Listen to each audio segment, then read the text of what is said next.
நாங்களும் கரூர்ல இருந்து எங்களோட தலைவரை கொண்டு வந்திருக்கோம்ல, பாத்துருவோம்.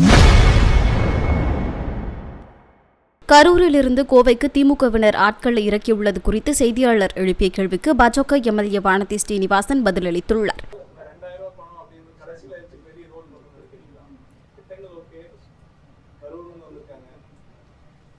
நாங்களும் கரூர்ல இருந்து எங்களோட தலைவரை கொண்டு வந்திருக்கோம்ல, பாத்துருவோம்.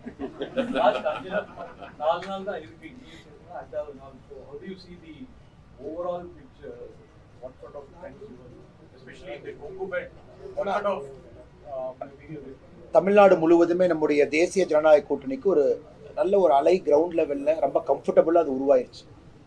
நீங்க இன்னைக்கு தென் தமிழகத்தை ஆரம்பிச்சீங்கன்னா அது ரொம்ப கிளியர் விசிபிளா தெரியுது. கோவையில கொங்குட ரொம்ப நாளாவே விசிபிளா தெரியுது. நீங்க டெல்டா பகுதி, திருச்சி, மதுரை, திண்டுக்கல் எல்லா இடத்திலும் கூட மக்கள் ஒரு விஷயத்துல தெளிவா இருக்கிறாங்க. நமக்கு திராவிட முன்னேற்ற கழகம் வேண்டாம் என்பதுல தெளிவாயிட்டாங்க. அதே நேரத்தில் நம்முடைய தலைவர்கள் பிரச்சாரமும் இன்டென்சிஃபை ஆக ஆக ஆக ஆக இன்னைக்கு மக்கள் ரொம்ப தெளிவாக இருக்கின்றார்கள். நமக்கு தேசிய ஜனநாயக கூட்டணி அனைத்து இந்திய அண்ணா திராவிட முன்னேற்ற கழகம் தலைமையில் இருக்கக்கூடிய என்டிஏ வேண்டும் என்பது தெளிவா இருக்காங்க. இல்லை, என்னை பொறுத்தவரை இன்னைக்கு நாங்கள் கம்ஃபர்டபுளா இருக்கும். கம்ஃபர்டபுள் ஸ்பேஸ்ல என்டிஏ இருக்கு. கடைசி 5 நாட்கள் முக்கியமான நாட்கள். கேண்டிடேட்டுடைய ஃபினிஷிங் டச் எல்லாம் தேவைப்படுது.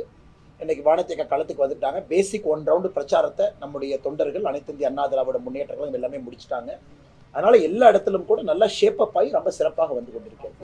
கடந்த 2 தினங்களுக்கு முன்னாடி சபரீசன் கோவைக்கு வந்து ஒரு வேட்பாளர்களையும் தனித்தனியே சந்திச்சு ஆலோசனை நடத்தினாரா? ஒரு எல்லா இடத்துலையும் இருந்தார். மதுரைக்கு போயிருந்தாரு, அதன் பிறகு தென்காசி போயிருந்தாரு நான் பார்த்த வரைக்கும், அதன் பிறகு தென் தமிழகம், அப்புறம் கோவை.